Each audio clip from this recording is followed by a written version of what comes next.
Vamos a iniciar la sesión. Respecto a la señora Virginia Troncoso, está preocupada de su situación. ¿Cuál situación ahora? Ella está telemática. No, no es telemática. Hoy no era telemático. Pero ella entendió que sí. No. La citación tuvo un error. ¿Pero por qué pusieron eso si nosotros habíamos acordado que era razón? No, es que es una frase común que se coloca en No, pero pues si ustedes sabían que el acuerdo era presencial. No, pero no puede decir la citación, ahí tengo que justificar a la diputada. Si me llega una citación que dice telemático... A ver.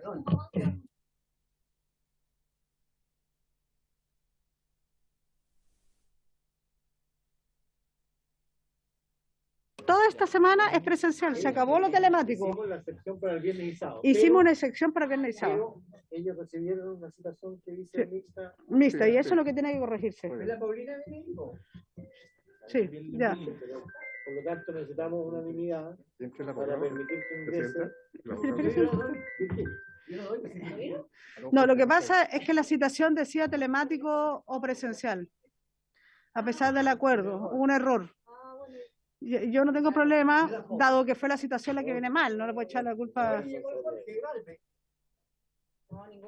Y yo dije que esperara un segundo.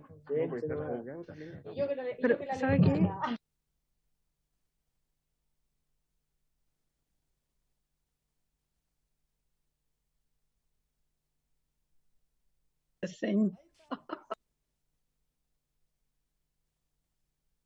Sí, hubo un error, diputada, pero puede hacer telemático solo hoy, mañana no puede hacer telemático. No.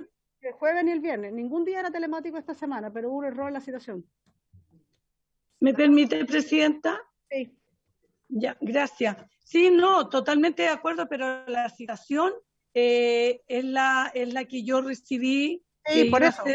Sí, pero no, mañana ok, ¿ya? Sí, mañana todos estos días es presencial ya. Sí, gracias. Vamos a dar la cuenta al secretario. Gracias, señora Presidenta. Se ha recibido el siguiente documento.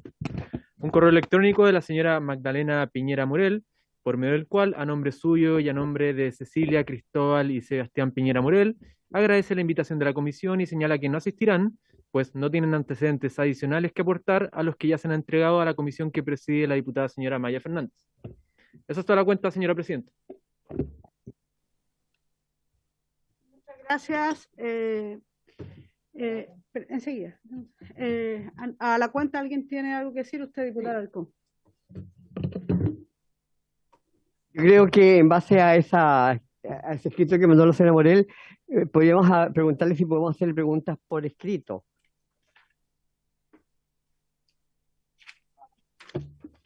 Bueno. Puede intentar usted hacerla por escrito y hágasela llegar. No, pero... No. ¿O diputada por la cuenta? ¿No? Bueno, sabíamos la respuesta que era... nosotros tenemos, esta comisión acordó enviar al fiscal un cuestionario. Ojalá Si hay antecedentes fuertes, pese a que exista un fallo de la jurisprudencia, la acusación constitucional puede proseguir. Si este es el caso, no, en este caso no, insisto, desconozco suficientemente los antecedentes. Me termina preguntando la diputada Núñez respecto a cuáles son los nuevos hechos. La verdad no tengo idea. No sé si hay nuevos hechos o no hay nuevos hechos, no conozco bien la diferencia que hay entre el caso Exalmar, o sea, cuánto fue lo que se conoció respecto a la cláusula. Entiendo que lo que causó escándalo, solo como lector de prensa, fue la inclusión de este acondicionamiento del precio en la operación por la adquisición de Minera Dominga, los $10 millones, al hecho de que no se declarara la zona en cuestión como zona protegida ambientalmente. Si eso era conocido o no era conocido en las mismas condiciones por la justicia, si eso fue parte de esa resolución, no tengo idea. Solo les puedo clarificar cuál es el estatus formal de los argumentos en cuestión. El argumento de sobreseimiento, el argumento de la prescripción, tiene un efecto importante. Insisto, siendo responsable, es muy probablemente un tribunal, que esto sea conocido por un tribunal penal, el tribunal penal tiene que sobreseer, por prescripción y por sobreseimiento. Pero, insisto, en materia constitucional es distinto. Pasará lo mismo, y creo que la reducción al absurdo funciona bien, ¿no? Si se supiera que un presidente de la República, no otro presidente de la República, cometió un delito de homicidio respecto a una persona, es sobreseído porque no hay prueba en un momento determinado. Pasa el tiempo, eso está sentencia ejecutoriada. Pero luego de un año aparece un video en que es obvio que mató a esa otra persona. Yo creo que la Cámara de Diputados obviamente tiene que acusar constitucionalmente, pese a que haya un fallo absoluto. Y obviamente eso compromete el honor de la nación y obviamente en ese caso infringió las leyes, de lo mismo que hay un fallo absolutorio si es que hay prueba directa de que cometió el delito en cuestión. Eso yo creo que es jurídicamente indiscutible a este respecto y que en ese sentido no hay un efecto de carta ganadora como sí lo tiene en materia penal, el hecho de que haya un sobreseimiento y una prescripción. Muchas gracias. Muchas gracias, abogado. No sé si existe alguna otra... disculpe. No, de nada. No sé si existe... abogado, le dije diputado, creo. No sé si existe alguna otra consulta. ¿No? Bueno, ha sido muy clara la exposición. Les agradezco, y le agradezco, bueno, a la abogada ya se desconectó, pero también agradecerle, yo le había agradecido estar acá y a usted por acompañarnos el día de hoy en la comisión. Así que muchas gracias. Si no hay más consultas, hemos cumplido la orden del día. Espérese, el diputado Pepe Abud me está haciendo aquí. No, perdona. Sí, por supuesto, por eso. No, lo que pasa es que quedamos, no sé si te acuerdas de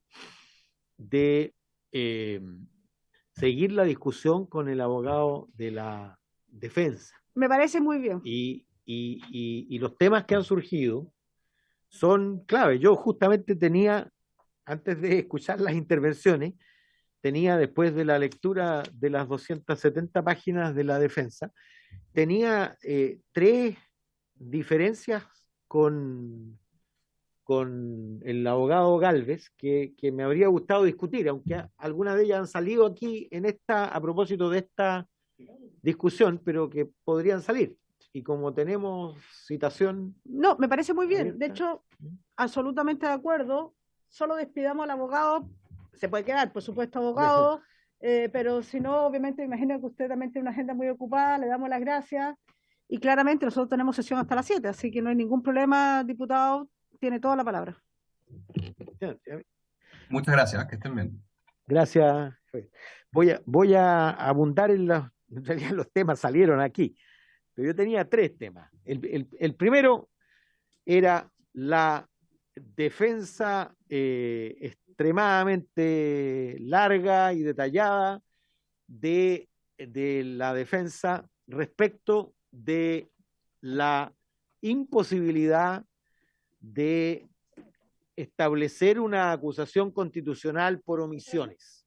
En el entendido que dice, por algo dice actos, pero yo le preguntaba y le repito al abogado Jorge Gálvez, hay omisiones que son acciones y que tienen exactamente el mismo resultado que las acciones.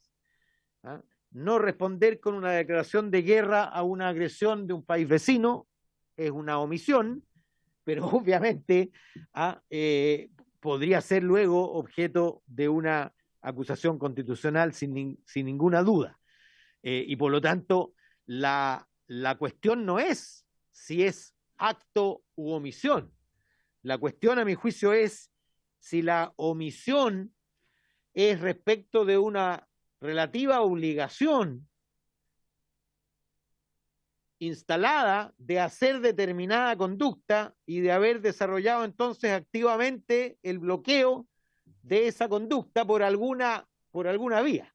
Eso es lo que hay que resolver, a mi juicio, no si se puede o no se puede acusar constitucionalmente por omisión.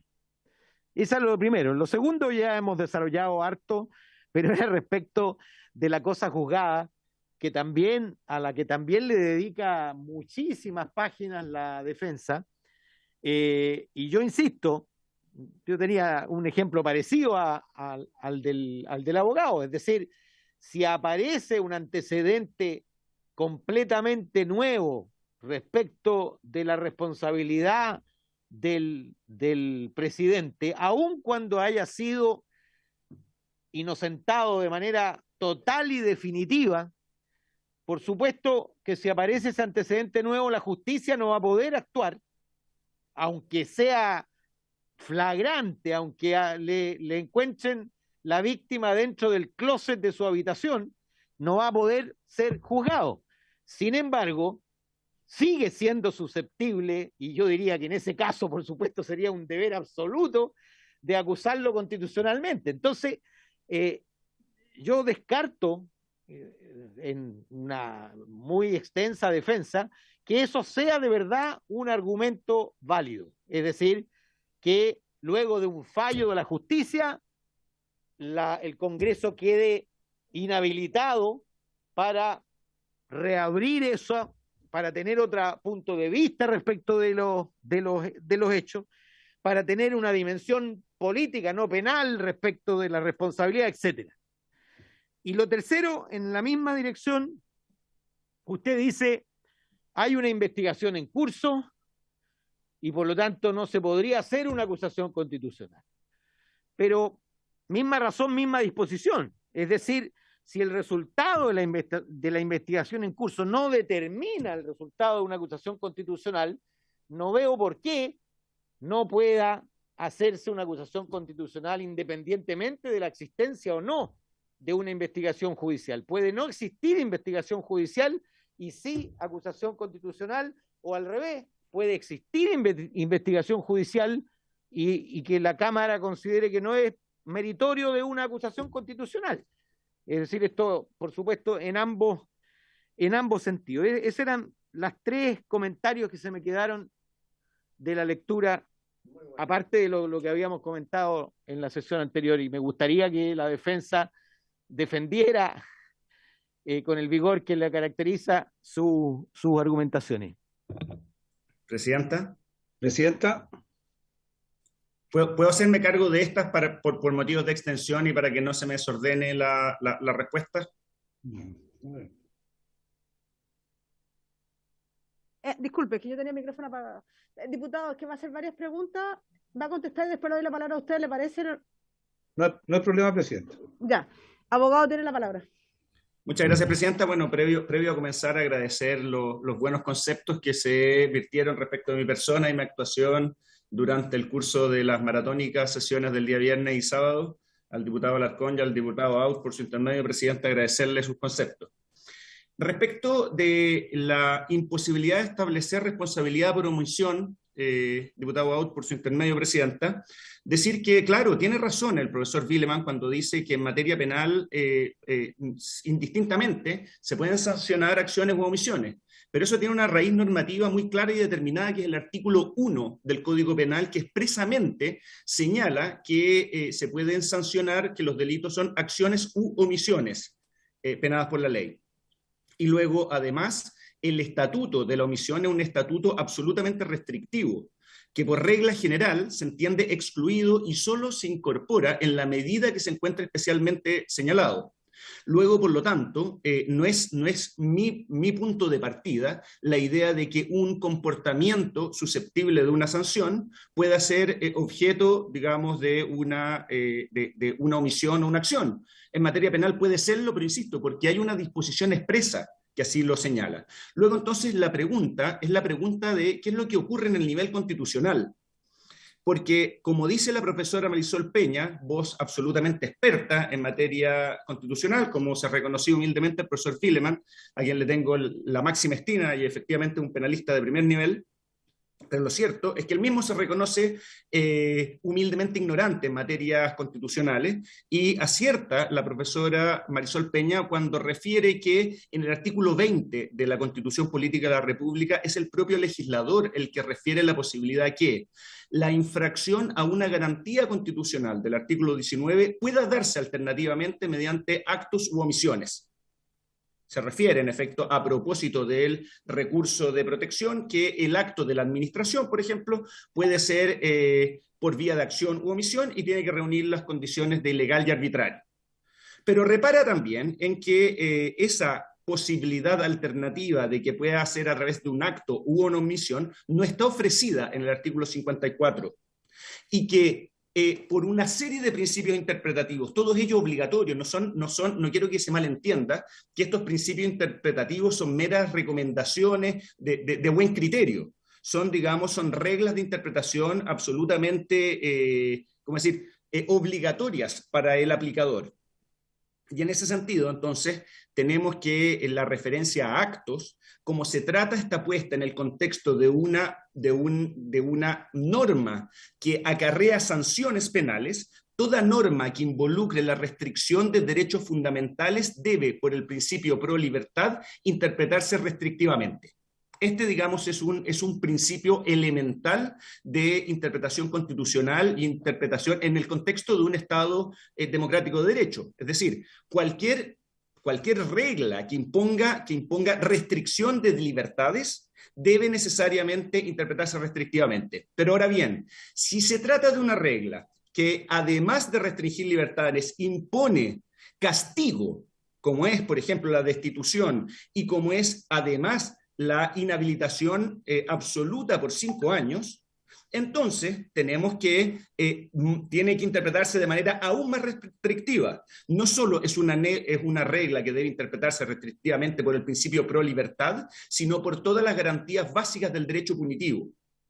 Pero a mayor abundamiento, y esto también fue señalado por los constitucionalistas que me precedieron, estamos, y lo dijo el profesor Van Bessel también, estamos en una regla que tiene no solo, digamos, en abstracto, la consecuencia privación del cargo.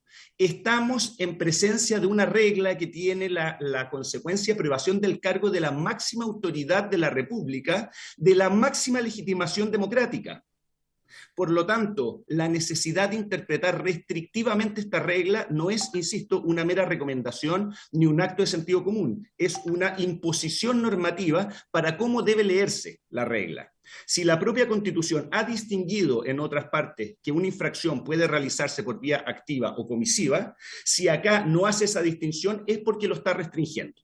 Esa es una primera cuestión, diputado Out, que no es una cosa de que en términos lógicos uno pudiera suponer que la transgresión de una disposición constitucional o legal pudiera teóricamente realizarse por vía de actos u omisiones. Acá hay una restricción específica en el texto de la norma que debe ser interpretado por muchos muy poderosos motivos de manera restrictiva.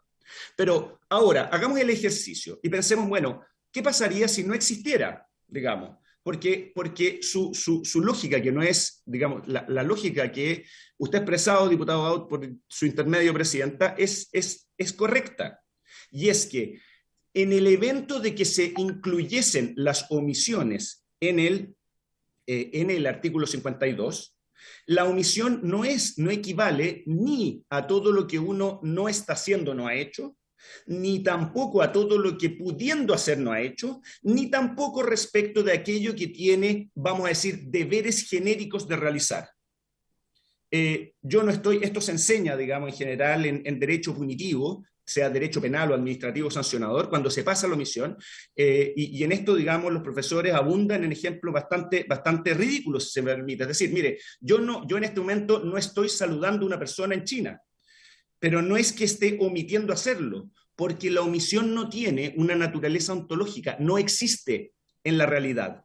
Surge de la contraposición de un deber específico y directo intenso cernido sobre un sujeto determinado en un momento determinado que de manera intencional deja de perfeccionarlo, por motivos determinados. El profesor Van Bessel, el día sábado, reparaba en esto. Es decir, mire, no existe un estado general de omisión. No es que usted esté omitiendo todo lo que no está haciendo o todo lo que podría hacer. La profesora Marisol Peña refería a propósito de las labores legislativas que esta honorable Cámara tiene mandatos de satisfacer un montón de necesidades públicas. Y evidentemente tiene mandato de dictar leyes, aprobar y hacer una serie de cuestiones, pero no está omitiendo toda aquella necesidad pública que no está satisfaciendo. La omisión ocurre en un momento determinado ante un sujeto determinado con una precisa obligación. Y por lo tanto, amén de la disquisición puramente formal de derecho constitucional, tampoco, digamos, pueden apreciarse omisiones en la medida que usted no advierta un deber determinado. Y por lo tanto, decir que en la especie la firma del Tratado de Escazú o la suscripción de un determinado decreto supremo que no ha llegado a existir son dos omisiones imposibles de construir. Porque no ha ocurrido ese momento durante esta administración bajo el cual el presidente de la República se ha enfrentado a un deber jurídico preciso y determinado de tomar un acto determinado que por motivos dolosos ha inhibido de realizar. ¿Vale? De ahí que, por lo tanto, en este caso debamos necesariamente, si bien es evidente que las infracciones al ordenamiento pueden ocurrir por omisión o por acción, en términos, y que uno podría, digamos, incluso fuera de las omisiones penalmente establecidas, uno podría imaginar una serie de situaciones en las cuales uno se encuentra vinculado por un deber fuerte de actuar. Y no lo hace, y así todo no es penalmente sancionado porque no existe una figura específica que sancione dicha omisión. Luego entonces, la consecuencia es que, si bien teóricamente es posible la infracción de un mandato, una regla, etcétera, a través de una acción o una omisión, en el caso del artículo 52 esto está excluido y además no se dan los supuestos de una omisión. Y en esto también no es una cuestión puramente técnica. Y es que es sabio el constituyente cuando no somete la posibilidad de destituir al presidente de la República en base a una infracción puramente omisiva, porque el abanico de posibilidades que abriría para una persona en la cual un presidencialismo reforzado como el nuestro sitúa tal cantidad e intensidad de deberes, es que siempre podríamos encontrar una mayoría que encontrara algún motivo a su juicio políticamente muy plausible, para destituirlo por imputando una omisión. La omisión es un concepto jurídico muy peligroso, porque contraponer un deber general respecto de una persona determinada es y atribuirle las consecuencias de no haber actuado, no haber resuelto, no haber proveído, no haber evitado, son siempre basados en juicios hipotéticos muy difíciles de determinar. Porque cuando yo clavé un cuchillo, yo puedo determinar que el resultado se imputa a mi acción. Pero cuando una persona cuando una zona, digamos, no es protegida ambientalmente, por ejemplo, digamos, imputar que esa falta de protección se debe al acto privativo de un presidente de la República es muy difícil de afirmar. Insisto, también políticamente muy peligroso, y de ahí que nuestra Constitución lo hubiese excluido. En cuanto a la segunda pregunta del diputado Aut por su intermedio, presidenta, que tiene que ver con la cosa juzgada. Yo en esto creo haber aclarado respecto de una pregunta que me formuló la misma presidenta en términos de si es que la Cámara de Diputados se encontraba inhibida en cuanto a sus facultades de promover una acusación constitucional, existiendo, digamos, un precedente judicial que afirma que los hechos ocurrieron de una manera distinta luego de una investigación del Ministerio Público. Y mi respuesta no es esa. Evidentemente, le asiste razón al profesor Willerman cuando advierte que el obstáculo procesal del artículo 1 del Código Procesal Penal que impide al Ministerio Público, más allá de si lo esté cumpliendo fielmente o no, en este caso, pero que ese obstáculo procesal, digamos, inhibe toda posibilidad de que el Ministerio Público se aboque a investigar algo que ya investigó, o un juzgado de garantía conozca los mismos hechos sobre los cuales ya tiene un pronunciamiento, evidentemente eso no afecta a la Cámara de Diputados. Cosa distinta es cómo se relaciona en la ponderación de los hechos la Honorable Cámara de Diputados y esta comisión en particular respecto de el hecho de que los mismos actos hubiesen sido ya investigados, profusamente investigados, y respecto de los cuales se hubiera establecido la inocencia del imputado sobre la afirmación que destacaba la colega Latrop, a saber, que el imputado no tuvo conocimiento de los hechos, no participó de los negocios, no conocía los negocios. Porque lo esperable sería que para derrotar ya no la presunción de inocencia, sino una declaración explícita, probada, firme y ejecutoriada de inocencia basada en esta afirmación fáctica, es que entonces la carga probatoria, los antecedentes de que tendría que gozar la Cámara de Diputados o esta comisión sería más o menos del ejemplo que refería el profesor Willerman, es decir, a una persona se le sobreseyó porque no cometió un homicidio y aparece un video. Ahora bien, debo corregir sí al profesor Willerman en un punto en particular, porque no existe sobreseimiento por falta de prueba. No, señor. La decisión que toma el Ministerio Público cuando no reúne suficientes antecedentes de investigación es la comunicación de no perseverar. que deja a salvo la posibilidad que, con nuevos antecedentes, reabra la investigación y pueda continuar la persecución adelante. En este caso, el sobreseimiento definitivo es un estándar mucho mayor de convicción judicial. Esto es, la certeza respecto de que el hecho no ocurrió, que el hecho no es constitutivo de delito, o, según la letra B del artículo 250, que el sujeto no tuvo participación. Entonces, la pregunta en lo que tiene que ver con el respeto de la inviolabilidad de las resoluciones judiciales, evidentemente, en lo estrictamente formal, como refiere el profesor Billerman, ustedes como honorable Cámara de Diputados no están en condiciones de vulnerarla, porque evidentemente ustedes no tienen competencia penal para reabrir un proceso penal. La pregunta es cómo democráticamente se vinculan con la afirmación de que el hecho no ocurrió. Ese es el punto. Es cuánto respetan el pronunciamiento judicial. Y es, por lo tanto, una cuestión de mérito, es una cuestión de fondo.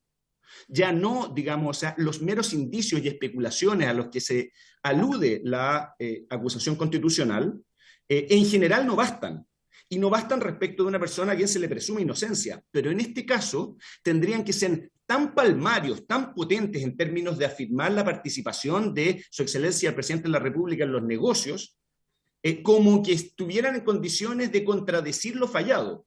Amén de que, evidentemente, en lo que se refiere al periodo 2010-2014 serían absolutamente inconducentes, porque, y con esto aprovecho de contestar la pregunta que el profesor Billerman decía desconocer, no solo, digamos, es unánime en la doctrina constitucional, sino que la propia Constitución, la propia acusación constitucional imputa literalmente la afirmación de que los hechos en los que se funda ocurrieron en esta administración. Y por lo tanto, por principio de congruencia, que es parte de la garantía del derecho a defensa y del justo y racional debido proceso, yo no puedo hacerme cargo de aquello que no se me ha acusado. A Su Excelencia se le acusa de actos de esta administración.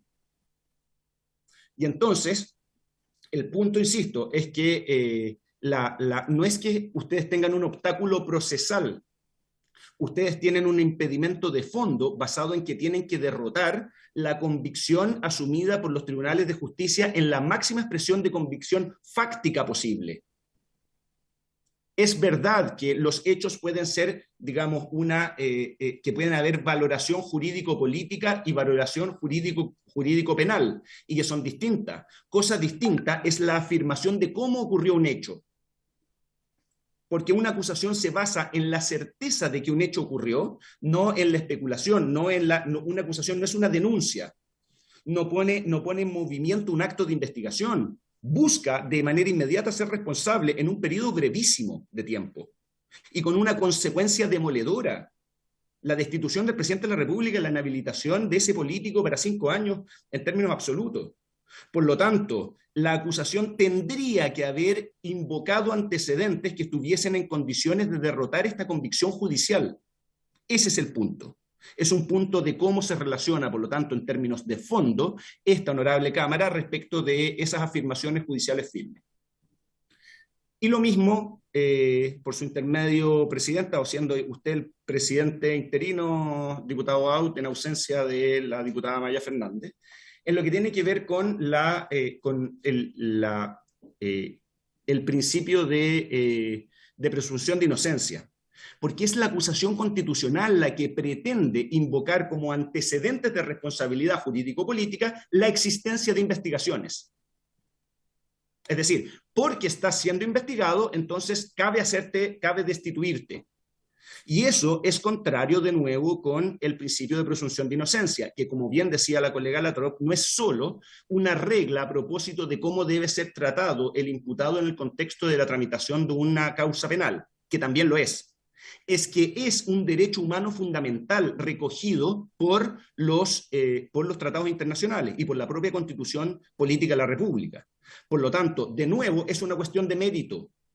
Es la afirmación de que la acusación constitucional, al basarse en la afirmación de que existe una nueva investigación, de que el Ministerio Público decidió reabrirla, de que ha sido investigado en el pasado, digamos, en hechos que no atañen a actos específicos, Pero todo eso, digamos, involucra la petición de que se viole, vamos a decir, se desatienda un principio fundamental, cual es la presunción de inocencia. De nuevo, es una cuestión de mérito, no es un impedimento formal procesal respecto de la aptitud de ejercer las facultades constitucionales que la Constitución le concede a esta honorable Cámara, diputado, y espero con esto haber aclarado los puntos, por lo menos en lo que concierne a la opinión de la defensa. Gracias, señora presidenta. Muchas gracias, abogado. Es que le tienen dos preguntas más a dos diputados. El diputado Leonardo Soto, que sí los voy a juntar, y la diputada Paulina Núñez, porque me dijo que era una sola pregunta, pero bueno, puede preguntar más, por supuesto, ¿no? Diputado Leonardo Soto. Gracias, presidenta. Mire, saludar por su intermedio al diputado Galvez, perdón, al abogado Galvez, por su defensa. Voy a hacer dos consultas, una muy breve. Yo no sé si estamos en condiciones de obtener una respuesta también breve también, porque el abogado Galvez suele, digamos, extenderse y tocar casi todos los temas en relación a cada pregunta, pero yo quiero formular una sobre un hecho concreto que no me queda claro, y de la defensa tampoco me queda tan claro. Y me gustaría, ojalá me hiciera una respuesta breve, brevísima, en menos de un minuto, porque el hecho es muy simple. Mi pregunta es la siguiente. La familia Piñera Morel participó en la venta de los derechos en la Avenida Dominga el año 2010, todos sabemos el contrato respectivo, las cláusulas, y la consulta que quiero hacerle es si la familia Piñera Morel recibió parte o la totalidad del precio que le correspondía en ese contrato. Si la familia Piñera Morel incorporó a su patrimonio parte o totalmente el precio que se pactó en el contrato que todos conocen. Súper simple, un hecho básico, y me gustaría que tuviera una respuesta clara, precisa y concreta. Y segundo, presidenta, respecto de estas disquisiciones que se han hecho respecto si alguien, una autoridad pública, un presidente o ministros pueden ser acusados constitucionalmente por omisiones, la verdad que me sorprende todas estas disquisiciones que se dan, porque todas las personas que han sido destituidas en un juicio político de esta naturaleza lo han sido por omisiones. La señora ministra de Educación, Yana Proboste en su época, hoy candidata presidencial, fue destituida por no hacer control jerárquico ni fiscalizar adecuadamente las irregularidades de una repartición pública que se llama Ceremi de Educación Metropolitana, donde después se demostró que habían varios delitos de los funcionarios que estaban a cargo de administrar las subvenciones que se pagaban a los colegios particulares subvencionados. Pero ella fue destituida por una omisión, no hacer el debido control. El señor Harald Beyer también fue destituido por una omisión, no fiscalizar adecuadamente los fines de lucro que perseguían varias instituciones públicas, instituciones privadas, perdón, de educación superior, varias universidades y centros de formación técnica. Es cuestión que tenía algunas prohibiciones, pero es una omisión. El ministro Chadwick, lo mismo, no resguardar, omitir todas las medidas para resguardar las libertades y derechos de las personas en el marco del estado de excepción constitucional que él mismo estaba encargado de fiscalizar. Y claro, tiene que ver con que la causal que se le aplica a todos ellos es una causal que no excluye las omisiones. La causal del artículo 52, o una por lo menos, que es muy clara, establece que se puede acusar constitucionalmente a un presidente o a unos ministros, como lo mencionaba anteriormente, que hayan infringido abiertamente la Constitución o las leyes. Haber infringido. La infracción se puede cometer por acción o, como en los casos que mencionaba, por omisión. Y claro, ¿cuál es la omisión? Son todos los deberes que están en el artículo primero. Artículo primero de la Constitución, el deber de resguardar la seguridad nacional, proteger a las familias, la integración armónica de la sociedad, en fin. El artículo octavo, que establece el deber de toda autoridad de cumplir estrictamente el principio de probidad. Cuando no lo hace, es decir, comete una omisión, infringe la Constitución.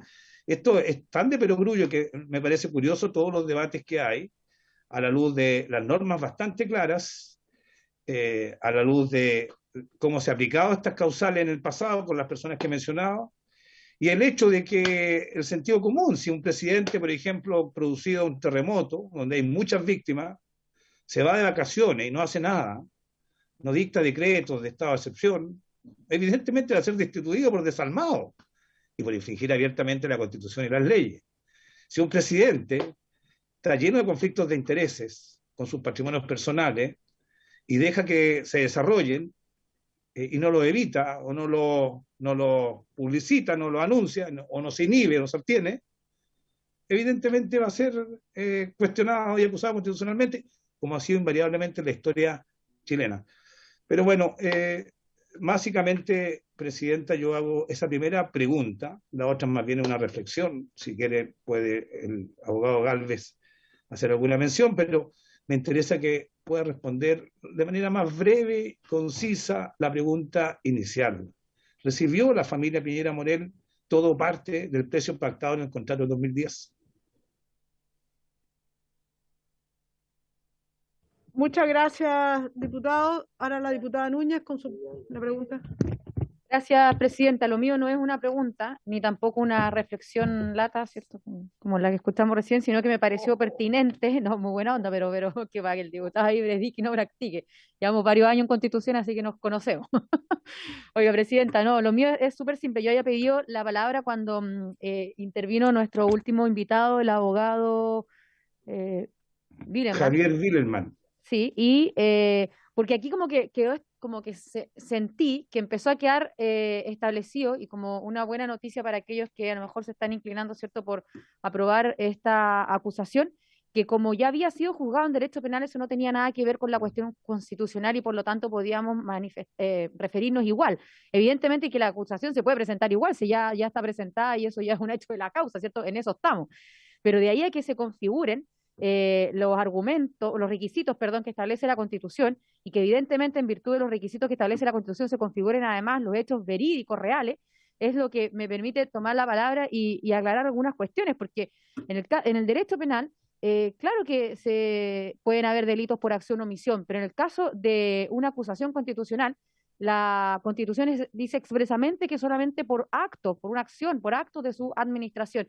Y ahí me permito, Presidenta, corregir o recordarle, ¿cierto?, al diputado Leonardo Soto, que en el caso de los ministros, las acusaciones de las cuales hemos sido testigos, sobre todo, bueno, en los últimos años o décadas, en ese caso, respecto a los ministros, la ley también dice expresamente que es por acción o omisión. Entonces, su ejemplo lo ocupo y vale como para poder reflejar que en el caso del presidente de la República o la presidenta de la República, evidentemente que si la Constitución señaló que era por los actos, se refiere expresamente, ¿cierto?, a que haya incurrido en algo y no que no haya incurrido en algún acto o alguna omisión. Y también quiero ahondar, Presidenta, respecto de lo restrictivo, porque aquí permítanme decir algo y lo quiero decir yo. Aquí no estamos frente a la acusación de Sebastián Piñera, aquí estamos frente a la acusación del presidente de la República, de la institucionalidad, de que si no operamos restrictivamente, como es el mandato del constituyente, yo sí creo que lamentablemente vamos a empezar a cometer errores no solamente acá, sino que nos vamos a echar una vez más, y lo quiero decir así en forma bien coloquial, pero para que se entienda, la institución del presidente de la República. Y yo no tengo ninguna duda, y yo creo que aquí estamos todos claros y contesten que va a llegar a la Cámara y los 155 evidentemente no van a tener conocimiento ni van a haber escuchado lo que nosotros estamos escuchando, que nosotros tenemos el deber de revisar estos antecedentes, de escuchar a quienes han venido y de tratar de incluso hablar con nuestros pares respecto a lo que está ocurriendo y a lo que hemos tratado de escuchar, revisar y concluir.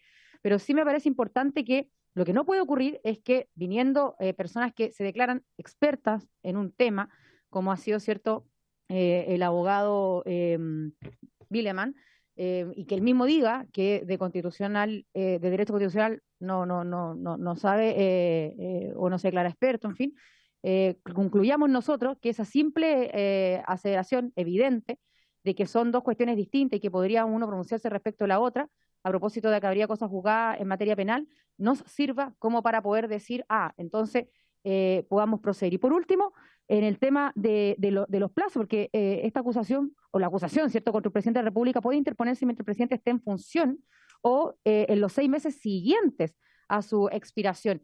Bueno, y con creces, ¿cierto?, ha pasado ese plazo, ya que creo que si hay una cuestión que ha quedado cierta y comprobada durante las distintas intervenciones de uno u otros invitados, de todos nosotros, es que son hechos que ocurrieron en el primer periodo, en el año 2017, y que además, a propósito de la famosa cláusula, que yo sé además es lo que está todo el mundo muy pendiente, que ha sido más nombrada, también ha quedado demostrado que estaba ya contemplada en el contrato inicial. Gracias, presidente. Gracias, diputada Núñez. Le doy la palabra al abogado Jorge Gálvez con el anuncio de que nos quedan 15 minutos, intente no excederlos, no haga compromisos que no pueda cumplir, como lo hizo recién el diputado Soto.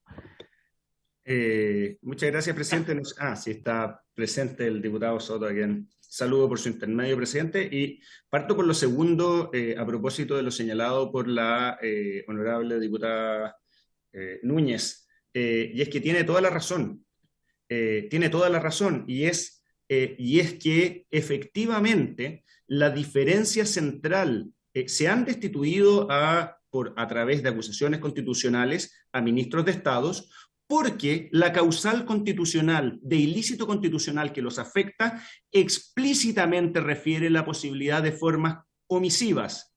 Leo con su venia, señor presidente, de los ministros de Estado por haber comprometido gravemente el honor de la seguridad de la nación, por infringir la Constitución o las leyes, o haber dejado estas sin ejecución. El hecho de dejar una ley sin ejecución, que es exactamente lo que se predicó respecto de don Harald Bayer y doña Jasna Proboste, son comportamientos omisivos expresamente sancionados a su respecto en el texto constitucional. Pero más aún, si se fija respecto de la premisa, se refiere a de los ministros de Estado por haber comprometido gravemente el honor de la seguridad de la nación o por infringir la Constitución y las leyes. La palabra infracción, infringir, evidentemente en sí encierra la posibilidad de una vulneración por vía activa u omisiva, pero la situación es distinta respecto del presidente de la República, primero porque refiere a actos y porque no refiere a omisiones, pero además porque incluye la expresión por actos de su administración que no lo hace de la misma manera que lo hace respecto de las demás autoridades susceptibles de acusación en términos de referir, en términos generales, por infringir. Todos los ejemplos que refiere, y si se escucha la argumentación del honorable diputado Soto por su intermedio presidente, refiere exactamente a eso. Es decir, claro, se puede infringir de distintas maneras, desde luego. Y si la Constitución hiciera como hace respecto de los ministros de Estado en términos de solo, es decir, cuando el presidente de la República infrinja, no, se refiere, incluye una limitación que no está, que no la pone, no la pone de manera puramente decorativa. Impone un requisito adicional y es texto constitucional respecto del cual no podemos desconocer que está cumpliendo una función. Lo acota a actos de su administración. No refiere meras infracciones, ni mucho menos refiere, como hace respecto a los ministros de Estado, un comportamiento expresamente omisivo, cual es dejar las leyes sin aplicación. Ahora, respecto de la respuesta corta que me pide el honorable diputado Soto por su intermedio, presidente, trataré de ser breve. Pero me cuesta hacerlo, sinceramente, si ya no pierdo la cuenta respecto de la cantidad de oportunidades en que a invitados a esta sesión se le ha hecho la pregunta bajo la premisa de si es que cuando la familia vendió el proyecto, cuando se estableció una cláusula para establecer una omisión, cuando se le dio un premio por haber hecho esa omisión, es decir, la pregunta parte de una serie de consideraciones que evidentemente no hago mía. Y en esto la respuesta correcta sería decir que efectivamente en el contexto de un negocio donde la administradora de un proyecto minero estructuró un proyecto minero para efectos de solicitó la intervención de una serie de inversionistas pasivos, mantuvo la administración económica y en términos de gestión minera del proyecto, negoció con prescindencia del director, o sea, ¿para qué decir de la familia del presidente? Con prescindencia del director que lo representa, y ¿para qué hablar del acusado, el propio presidente de la República, que es lo que nos interesa? Y más aún, estamos hablando de un periodo que no es pertinente. Pero en ese contexto sí es efectivo que tras la venta, el fondo de inversión formado por las sociedades de los hijos del presidente de la República recibieron una cuota del precio de la venta, insisto, bajo estas condiciones. Que ello, digamos, de la misma manera, si me permite, honorable diputado Soto, por su intermedio, como yo recibo los resultados en mis fondos mutuos que tengo como ahorros en el banco respecto de las gestiones que hacen los administradores de esos fondos. También recibo ese dinero y también prescindo de la administración de dichos fondos porque confío en que hay personas más expertas que yo en la administración de mi patrimonio. Y por lo tanto podemos discutir efectivamente el punto, pero la simplificación que no me parece aceptable a los fines de la investigación que conduce esta honorable Cámara a efectos de recomendar o no, es sencillamente trazar la idea de que se le pagó a la familia en términos simples. No es la forma en la cual puede ser expresada en justicia. Es todo en lo que concierne a mi respuesta, señor presidente. Presidente. No encienda su micrófono hasta que yo le dé la palabra. Para eso existe un dispositivo, usted marca la manito, o también lo puedo ver en pantalla levantando el dedito. Tiene la palabra, diputado Soto. Le recuerdo, sí, que nos quedan pocos minutos para el cierre de esta sesión. No quisiera interrumpirlo. Muchas gracias, presidente. Consultar a nuestro invitado que dice que en las condiciones que él menciona, la familia Piñera Morel recibió una cuota de las pactadas en el contrato. La pregunta que le hago es si recibió una o todas las cuotas pactadas en el contrato. Y ojalá me pudiera decir las fechas. Eso. Gracias, diputado. Bueno, voy a pasar la pregunta. Cumplí con lo que usted me dijo, presidente, ¿eh? Sí, perfecto. No, lo que pasa es que me llama la atención la inquietud, porque todos leímos un contrato que dice que hay 3 cuotas, la primera inmediata, la segunda en un plazo determinado, la tercera hasta el 13 de diciembre del 2011, y por lo tanto no entiendo la inquietud, pero... Pero si quiere se lo explico, pero yo no sé si usted tiene que hacer un filtro en las preguntas. No, estoy opinando, también tengo derecho. Bueno. Tiene Todos la tenemos palabra, derecho a opinar de las preguntas, entonces. Tiene la palabra, abogado Galvez. Presidente, es un hecho público y notorio que la estructura del pago del precio del proyecto pactado entre Inmobiliaria Duero y Minera Activa 1 S.p.A. contenía un pago a la última, digamos, supreditado a que ocurriera una condición y un plazo hasta diciembre del 2011. No conozco el detalle de los negocios de la familia del presidente de la República, no me competen, él tampoco los conoce y por lo tanto no estoy en condiciones de decirle cuándo ni cómo recibió el fondo de inversión Latin Minerals, cuándo y cómo distribuyó a los efectos de la sociedad Mediterráneo. Lo que sí es evidente a la lectura del contrato es que eso se pagó, digamos, en esa fecha, y desconozco sinceramente qué porcentaje ni cómo estaba pactado la distribución entre los accionistas tipo A, de administración de los mismos, que son Minería Activa 1, esta mezcla entre los gestores mineros del proyecto y la Rainvial, y cuánto terminó llegando, en definitiva, a los accionistas pasivos, entre ellos el Fondo de Inversión Privado Mediterráneo, formado por la Sociedad Odisea, que cuenta en 25% cada uno de los hijos del presidente. No tengo, digamos, el detalle de aquello, no me compete.